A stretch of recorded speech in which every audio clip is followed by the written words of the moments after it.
Hi everyone, welcome back to another Explearning lesson. Today, Greg and I are having a conversation. So, hi Greg. Hello, hello. Hi everyone, I'm Mary Daphne for those of you who may not know us. So, today's topic is a really interesting one because it's all about how to be professional. So, you can think of exuding executive presence. You can think of just being more professional in your casual interactions as well as in your professional interactions.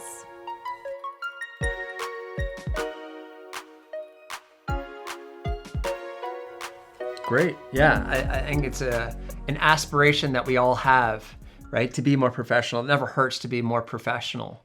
And, professional doesn't necessarily mean formal, but it does mean getting people to take you more seriously. It's so true. Right. And I'm glad that you brought that up because I'll give an example. I am following a fitness program right now. I have been for several weeks now. And, the personal trainer in there is very professional. And you might think, well, workouts are not, that's a casual thing. It's not, a business meeting type situation or anything. But she's so professional and she exudes this authority and this credibility that make me really trust her. And I was going to say, try one of her workouts and then tell me if it's casual. yeah, should I tell them who it is? Sure. All right, so check her out. I really like her so much. Her name is Caroline Jervan. Jervan or Gervin, I'm not really sure about the pronunciation, but just find her on YouTube. And if you check out the other channels, I think the Grace and Grit one, I talk about her on there.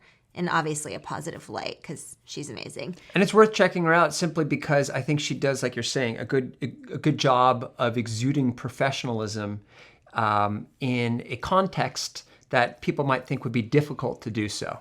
Exactly. And so this could be something when you're maybe you sell paintings or you are doing something that doesn't seem professional to others, even though it is, you can still show your professionalism, your credibility, and your authority in whatever it is you do, even if it's not considered, like businessy or, yeah, exactly. And I'm putting that in quotes, obviously, because, that's all relative.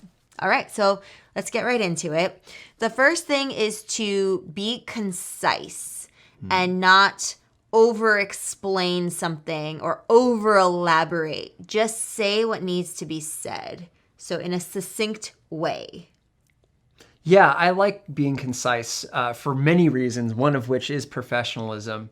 And in terms of professionalism, I think being concise, it shows that you know what you're going to say, right? That you are decided on it, that you've put thought into it, and that you feel strong or you're confident about it, right? Yeah. Being concise basically just demonstrates I think confidence is the biggest part of it, right? Definitely. Just that you know what it is you want to convey and how you plan to convey it. Yeah. So no need for, to be verbose or add extraneous information or being superfluous with your examples. Nothing like that. So keep that one in mind. Yep, that's a good one. Then we have speaking in a deeper tone. So finding a tone in which you are confident. Let's say you're having a conversation with a friend and you're explaining something that you're passionate about or that you know a lot about.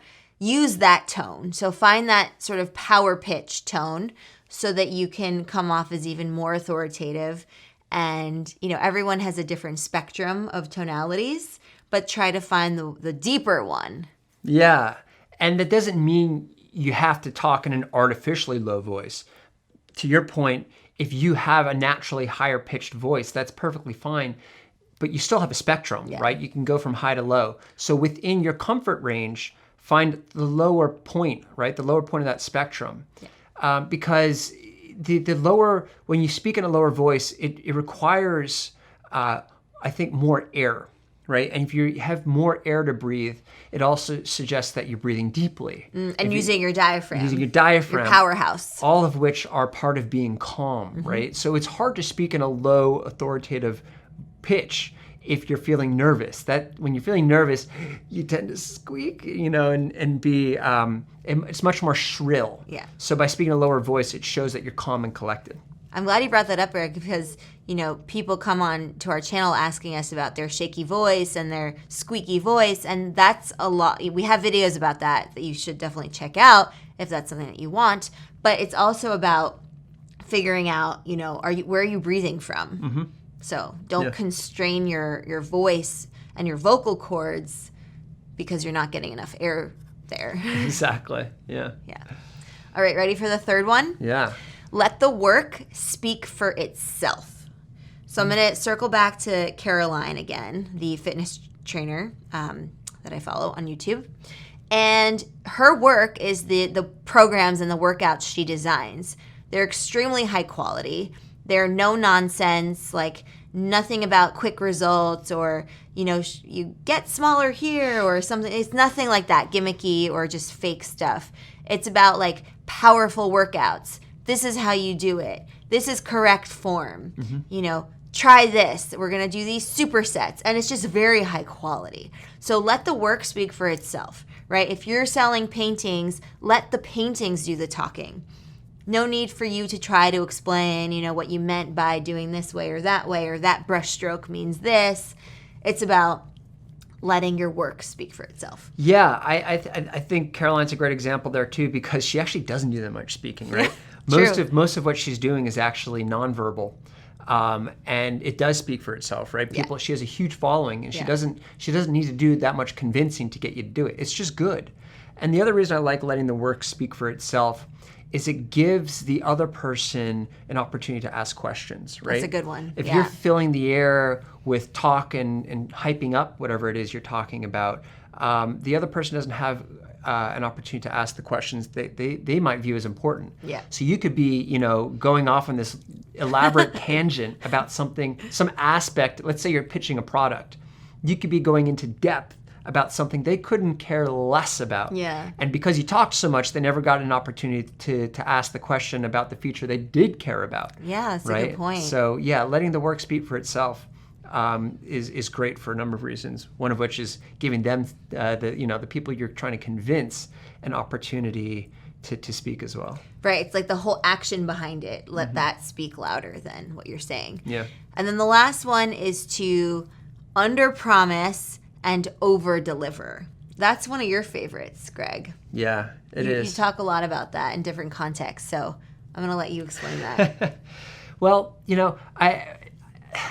what it really comes down to is you don't want to hype up what you want to set the right expectations. That's really what it comes down to. You want the right expectations in pretty much every aspect of life, whether it's a relationship, a business partnership, whatever it is. A workout? A workout. You want to be clear about what you're going to deliver before you do it.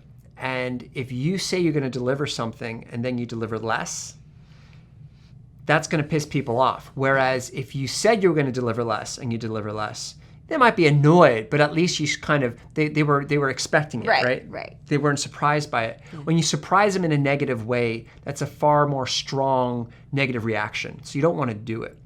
Now, I do like under-promising and over-delivering. Right.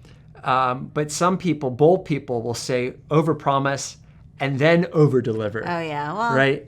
That's a great way to get burnt out. It is. I think it's dangerous. And I actually don't subscribe to it, but you may hear it. And conceptually, it's still correct, right?